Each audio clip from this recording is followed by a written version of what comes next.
Sola Scriptura, Scripture alone, was a foundational doctrine of the Protestant Reformation. It dismissed the biblical interpretations and church traditions of the Roman Catholic faith and stated as fact that only the Bible was inspired, that it was accessible to all, that it was self-interpreting, and that it was all that anyone needed for salvation. Protestant Europe embraced Sola Scriptura, and therefore embraced as fact that the history of the earth was as described in the Bible. Everything in nature was understood in the context of Bible history. And then came the 19th century. On the 21st of July, 1798, Napoleon Bonaparte routed the Mamluk cavalry in the Battle of the Pyramids, signalling the beginning of the end of around 700 years of Mamluk rule. Just 2 days previously, French troops had taken control of a small Mamluk fort at the mouth of the River Nile near the settlement of Rashid. The fort had originally been built during the 15th century by Sultan Kate Bey, using whatever material was to hand. As French troops, under the well-educated Lieutenant Pierre-François Bouchard, rushed to fortify the now renamed Fort Julien, they stumbled across an interesting piece of rubble used in the original construction, which immediately impressed Bouchard as important. Bouchard took the stone from Rashid, or as the French knew it, Rosetta, to his commanding officer, and it was removed to Alexandria. Unfortunately for the French, Rear Admiral Nelson would arrive off Alexandria just 2 weeks later and utterly destroy the French fleet. The Battle of the Nile is possibly only just pipped by Tsushima as an exemplar of the almost literal annihilation of one naval fleet by another. But it would be another 3 years before Napoleon's forces finally capitulated to the British and Ottomans at Alexandria. Part of the terms of this capitulation was that Britain liberated all of the ancient Egyptian artifacts which the French had collected/looted, liberating them, of course, back to Britain. Whilst all this was going on, another young Frenchman was struggling with his studies. His parents couldn't afford to send him to school, and so he had to be self-taught. Luckily, the poor circumstances of his upbringing did not hamper Jean-François Champollion too badly, and by the age of 20 he had mastered his own language, together with Latin, Greek, Coptic, Hebrew, Arabic, Sanskrit, Persian, Chaldean, Syriac, Amharic, Avestan and Ge'ez. And it was Champollion who would decipher the Rosetta Stone in the early 1820s. This decoding of hieroglyphics would underpin Egyptology from then onwards. Champollion also recognised the importance of the Turin King List, a fragmentary papyrus detailing a list of Egyptian rulers from the very early god rulers through to the 16th dynasty around 1600 BCE. As Egyptology progressed following the decoding of the Rosetta Stone, it became apparent to scholars, and then the public, that Egyptian recorded history contradicted the history as written in the Bible. One small example being that the most famous stepped pyramid, that for Djoser, a 3rd dynasty pharaoh at Saqqara, predated the biblical flood by around 300 years, and it was just the latest tomb in an evolutionary progression of Egyptian tomb building, which had begun with simple mastaba during the 1st dynasty at least 400 years earlier still. How could all of these tombs have survived a worldwide, continent-heaving flood? Could the Bible be wrong? But this was just the start. Increasing investigations into the natural world had started to expose doubts in many people's minds about the historical accuracy of the Bible. Now, for most of human history, the emphasis has been on survival. We have scratched around on the surface of the earth to eke a subsistence, and rarely travelled far from our front door. And those who did travel were more concerned with commerce or subduing the natives than anything else. Few had time to stop and smell the roses. Things began to change sharply with the Industrial Revolution. The 18th century saw the desire for more and better transport. Roads, canals, and then railways were constructed. Coal mining and quarrying increased. Humans were digging into the earth like never before, and Europeans were exploring the world with a view to exploiting it like never before. There had always been inquiring minds, and stories of the oddities which nature occasionally threw up were written down and discussed. But as men remodelled the surface of the earth, extracted minerals from its depths, and explored farther and deeper into other lands, many more puzzling discoveries were made, and some brilliant minds set themselves to explaining what was found. In 1796, William Smith had first elucidated the fact that specific fossils were to be found sorted in specific rock strata. Jean-Baptiste Lamarck published Philosophie zoologique in 1809 to put forward his idea of the transmutation of species. Lamarckism is the idea that organisms will pass on to their offspring traits which they acquire during their own lifetime. This, of course, suggested that the animals around in 1809 had not been created, as stated in the Bible, but were the result of many generations of gradual change over history. Georges Cuvier rejected Lamarckism. Cuvier is now rightly recognized as the father of paleontology and comparative anatomy. In 1796, he read his first paleontological paper comparing the skeletons of mammoths, African Indian elephants, and a fossil skeleton known then as the Ohio animal. Cuvier determined that the African and Indian elephants were distinct species, and that the mammoth was also distinct from both of them, and must therefore be extinct. He further determined that the Ohio animal was even more distinct from the elephants than the mammoth. He would later give the Ohio animal a name which we all recognise as the mastodon. Also in 1796, Cuvier considered a large fossil skeleton that had been discovered in Patagonia. He determined from examination that this was some extinct, ground-dwelling giant sloth, which he named Megatherium. Cuvier's own research led him to develop the theory of catastrophism. In his 1830 publication, Essay on the Theory of the Earth, he discussed the stratification of fossils, the documented history of major civilizations, and the dating of ancient monuments. His conclusion, from the separation and progression of distinct species in strata and the repeated strata of marine animals, was that the Earth had undergone a repeated series of catastrophes, or revolutions, that the most recent revolution occurred within the past 6,000 years, and that mankind was not present in the earliest revolutions, but had been present at the most recent revolution. The few human survivors of this most recent upheaval had then spread around the world. Cuvier's immutability of species was welcomed by creationists and would be used to argue against Lamarck and later Darwin, and in favour of divine creation.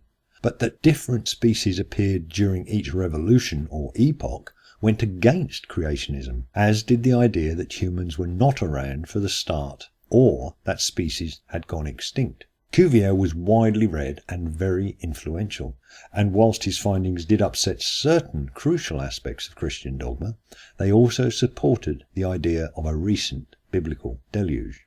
There were other challenges to Sola Scriptura, beginning as early as the 17th century. That Moses was the author of the Torah was challenged by Hobbes, Spinoza, Hamden and others. In 1753, Jean Astruc published a paper using the tools of textual criticism already applied to early Greek classical texts to defend Mosaic authorship of the Torah. He deconstructed Genesis mainly by separating the Elohim and Jehovah texts and those that appeared to be duplicates. Thus he separated the two creation accounts, two flood accounts, and the two stories of Sarah being abducted by foreign kings. Astruc asserted that Moses had originally written two versions to be read side by side, and that later editors had combined them, introducing confusion. So perhaps not Sola Scriptura. Unfortunately for Astruc, his publication had far from the desired effect. Fast on his heels, other theologians and religious scholars developed his tools and methods and applied them to the whole Bible. Eichhorn concluded that Moses took no part in writing the Torah and questioned the authorship of many other books of the Old Testament, and also that of several of the epistles, a position agreed with by many biblical scholars to this day. De Wet concluded that as well as the Elohist and Jehovah sources, there was a third Deuteronomical source for the Torah. Later, in the 19th century, Hupfeld identified a priestly source within the Elohist tradition and separated that out. Hupfeld also suggested the idea of a redactor who had combined the four sources. Other areas of text outside the four sources were also identified. Then in 1877, Wellhausen published The Composition of the Hexateuch and the Historical Books of the Old Testament. Hexateuch including the Book of Josiah, which was seen as a continuation of the Pentateuch or Torah. Wellhausen followed this in 1878 with the Prolegomena to the History of Israel. Wellhausen's works organized the thinking of previous textual critics into a single work on the development of both the Torah and Judaism. Wellhausen was a professor of theology, but resigned his post in 1882 when he realized that his scientific analysis of the Bible made it impossible for him to prepare his students for service in the Protestant Church, because in teaching them what he knew, despite all caution on my own part, I make my hearers unfit for their office. But I'm getting ahead of myself. The expanding of the natural sciences and the fact that what was observed in nature contradicted the Bible and confronted Paley's 1802 watchmaker analogy had to be addressed. And addressed it was. The 8th Earl of Bridgewater left £8,000, a princely sum, to the disposal of the Royal Society for the publication of a treatise on the power, wisdom and goodness of God as manifested in the creation. 8 Bridgewater treatises were produced from 1833, covering a variety of scientific disciplines and defending them as upholding a divine creator.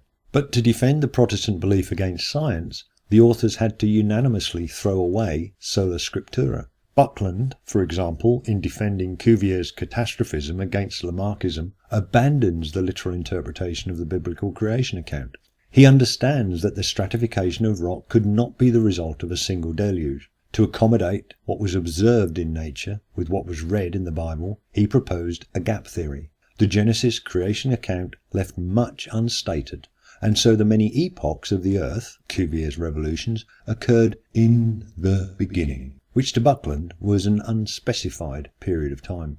By the mid-19th century, many educated theologians were buckling under the weight of evidence that the earth could not be 6,000 years old and embracing gap theory. Gap theory allowed many of them to hold on to Mosaic authorship of the Torah, important because Jesus and Paul upheld the same. They could still defend Protestantism so long as no one pushed them too hard on Sola Scriptura.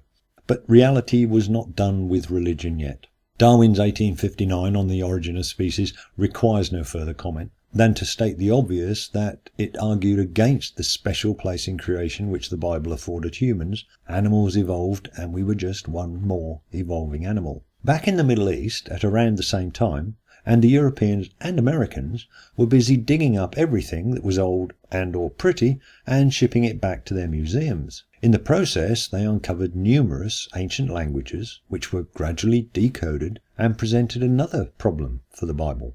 The languages of the Middle East, from the most ancient writings through to the most modern, were a product of gradual evolution. There had been no Tower of Babel and no confusion of languages. How could Moses have written of something which observation of the facts proved was untrue? And of course the written Hebrew language itself was part of this evolution. The earliest Hebrew writing found to date is from the 10th century, and Moses, supposedly writing in the 13th century, would still have been using a script that was at the end of a long process of evolution. How could he have been the first person to write a history of the earth? And then on December the 3rd, 1872, in front of the Royal Society for Biblical Archeology, George Smith read his translation of a cuneiform tablet concerning the adventures of Izdubar, which had been discovered 20 years earlier by Hormuzd Rassam, an Assyrian who had worked under Layard. Smith's reading was an early translation, and once the pronunciations were worked out, Izdubar became known to us as Gilgamesh.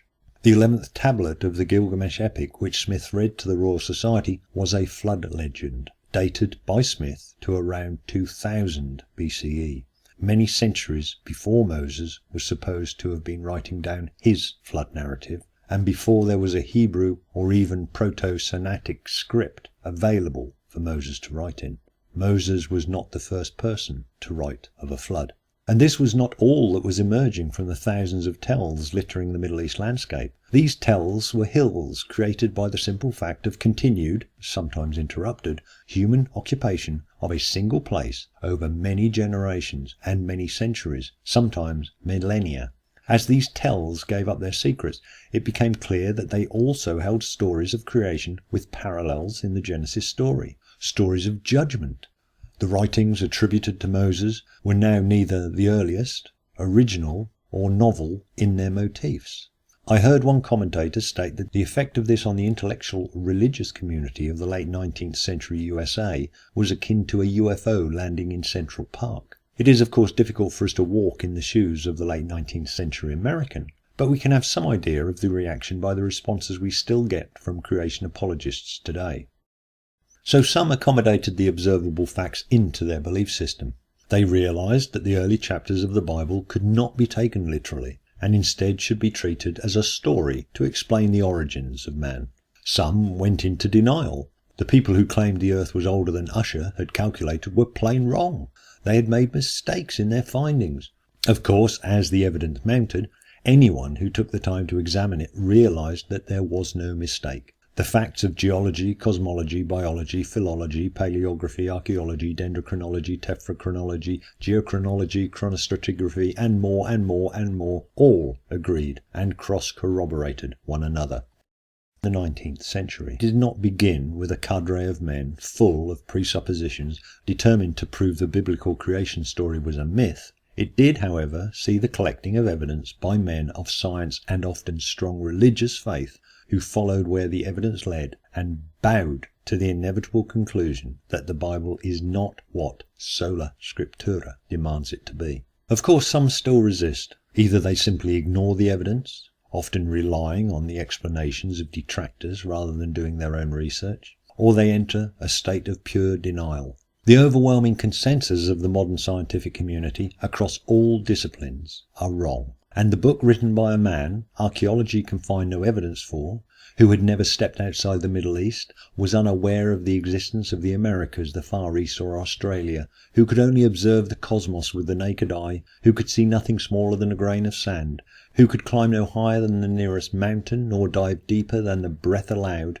who thought the mind was in the heart and the emotions in the liver. This man had written down everything we need to know about the history of the earth, because Sola Scriptura must be upheld at all costs. Except, of course, it isn't. Creation apologetics today is a multi-million-dollar industry. The modern Protestant preacher who proclaims Sola Scriptura, Scripture alone, does not hand out scriptures to his congregation, though by his own proclamation that is all they need. No, the modern preacher sets up a tax-exempt business, employs his brothers and sisters, sons, daughters, in-laws and friends, and together they live off the income of books, DVDs and speaking engagements in which they, for a price, interpret and explain the scripture which they claim is accessible to all, self-interpreting and all that anyone needs for salvation. Sola Scriptura? I don't think so. Thank you for watching.